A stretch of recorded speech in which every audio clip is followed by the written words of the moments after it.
नमस्कार, मैं हूं ज्योतिषाचार्य राजेश। अपनी किस्मत अपने हाथ में आपका स्वागत है। आज मासिक राशिफल के अंतर्गत अप्रैल 2022 का मैं राशिफल बताने जा रहा हूं। यदि आप कन्या राशि हैं तो आपके लिए बहुत महत्वपूर्ण है यह राशिफल, क्योंकि अप्रैल में ही पांच पांच ग्रह जो महत्वपूर्ण है राशि बदलेंगे, जिसका सीधा प्रभाव आपके राशि मंडल पर दिखेगा।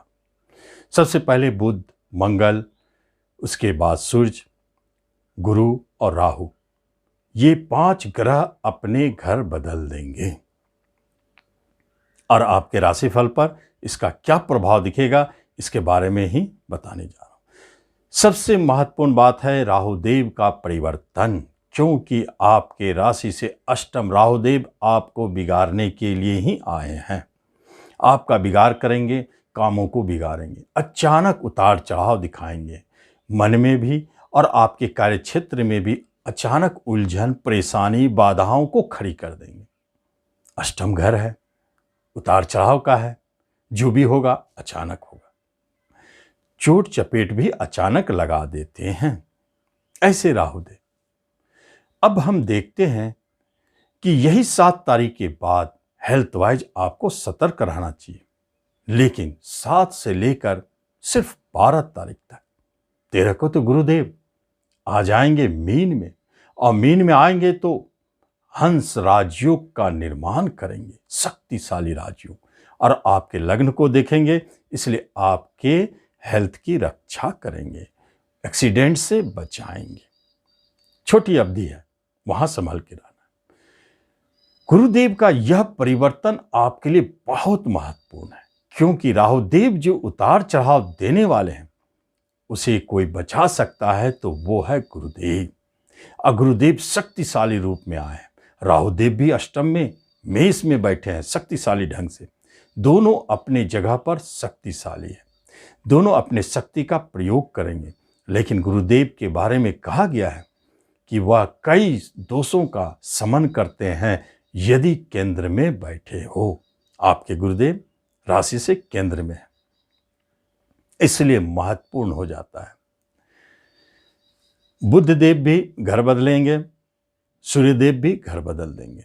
14 को मेष राशि में चले जाएंगे, और साथ साथ में मंगल देव भी घर बदल देंगे। मंगल देव के घर बदलने से क्या होगा यह भी महत्वपूर्ण है।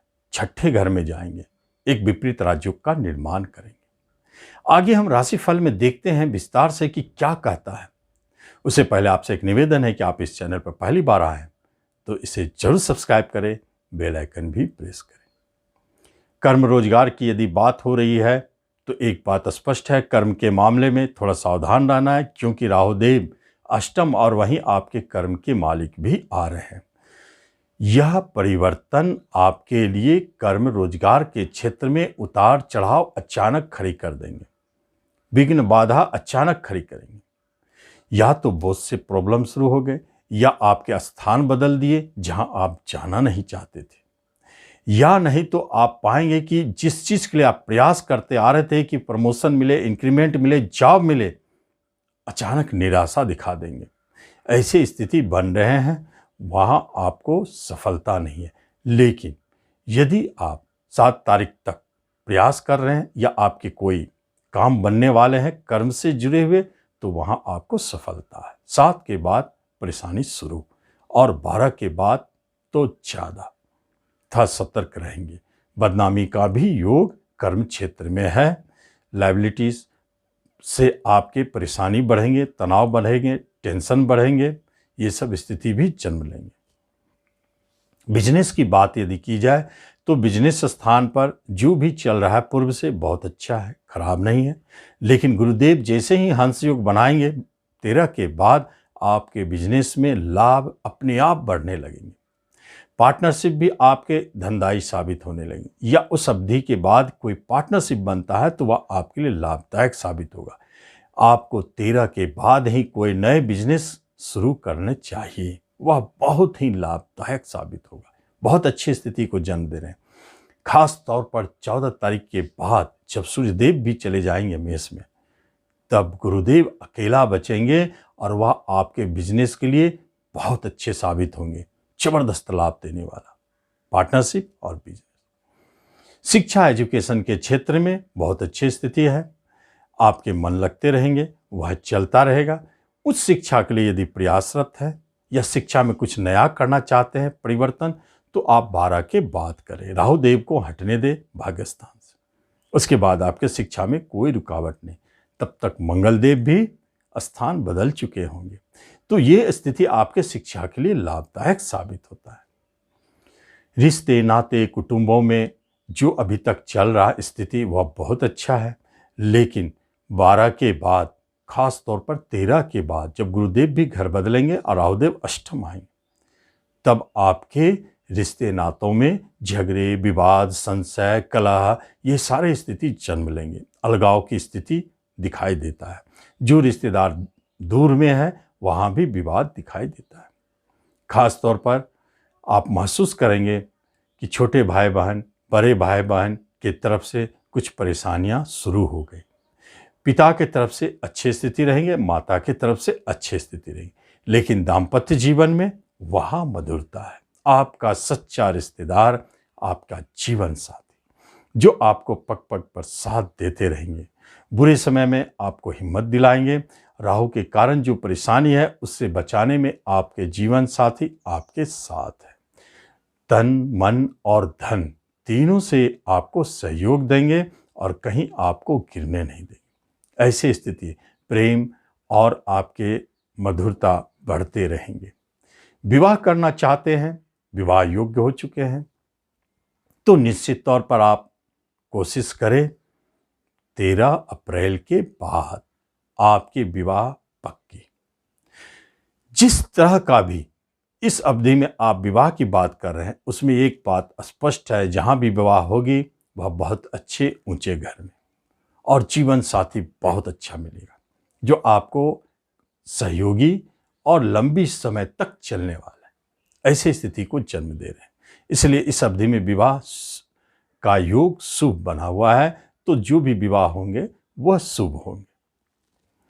प्रेम की बात की जाए, प्रेम में मधुरता बनी हुई है, अच्छा चल रहा है, लेकिन प्रेम को विवाह में बदलने की बात करते हैं तो आप फिर 13 अप्रैल के बाद कोशिश करें, आपको सफलता मिलेगी।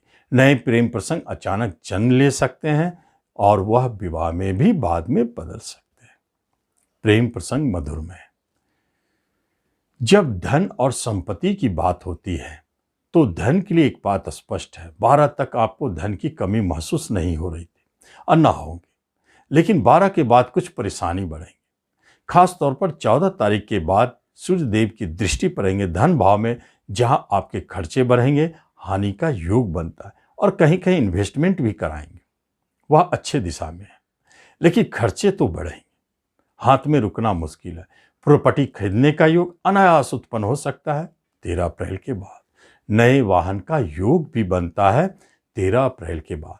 कोई प्रॉपर्टी बेचना चाहते हैं तो कोशिश करें 13 के बाद बेचें, वह आपको अच्छा धन देके जाएगा।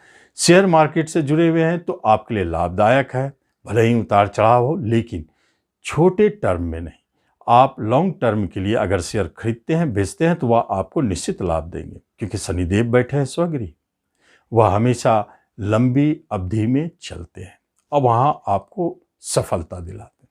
छोटे पीरियड में किए हुए, इंट्राडे किए हुए शेयर बाजार में जो भी ट्रेड है वह हो सकता है आपको उतार चढ़ाव दिखावे, परेशानी दिखा सकता है, वहाँ संभल के रहे। कंपटीशन के माध्यम से जॉब चाहते हैं तो निश्चित 12 तक प्रयास करें। कोई ऐसा योग संयोग बना है तो 12 तक आपको कंपटीशन के माध्यम से जॉब की प्राप्ति होगी। किसी तरह के मुकदमे यदि चल रहे हैं तो 12 तारीख तक उसे समाप्त हो जाना चाहिए, नहीं तो आगे वह टलेगा। झगड़े या किसी तरह के जेल जाने का भय, वह 12 तक अगर सुनवाई होती है तो आप बच जाएंगे। 12 के बाद थोड़ा परेशानी है। बाहर जाना चाहते हैं तो 12 अप्रैल तक आपके लिए ग्रह साथ दे रहे हैं, निश्चित तौर पे आप 12 अप्रैल के बाद जाएंगे। 14 के बाद तो बाहर जाने का योग कैंसिल भी हो सकता है, टल भी सकता है। हेल्थ वाइज आप बहुत अच्छे फील करेंगे, इसमें कोई शक नहीं है। गुरु की कृपा से आपके हेल्थ सुरक्षित है। आप रोग से मुक्त हैं, आशावान हैं, महत्वाकांक्षा बढ़े चढ़े रहेंगे। आप हर कार्य के लिए हमेशा तत्पर रहेंगे और आप बड़े से बड़े काम में हाथ डालेंगे। ऐसे योग संयोग बन जाते हैं। अष्टम देव में राहुदेव उतार चढ़ाव जरूर दिखाएंगे, छोड़ेंगे तो नहीं। परेशानी उत्पन्न कर सकते हैं, कहीं कहीं एक्सीडेंटल योग भी बना सकते हैं, जो अवधि हमने बताया है। तो उससे बचने के लिए आपको चाहिए कि प्रतिदिन हनुमान चालीसा का पाठ करें। इसलिए हनुमान चालीसा पढ़ने से राहुदेव शांत रहेंगे। तो इस तरह आप इस राशिफल का लाभ लें जो कन्या राशि वाले हैं। धन्यवाद।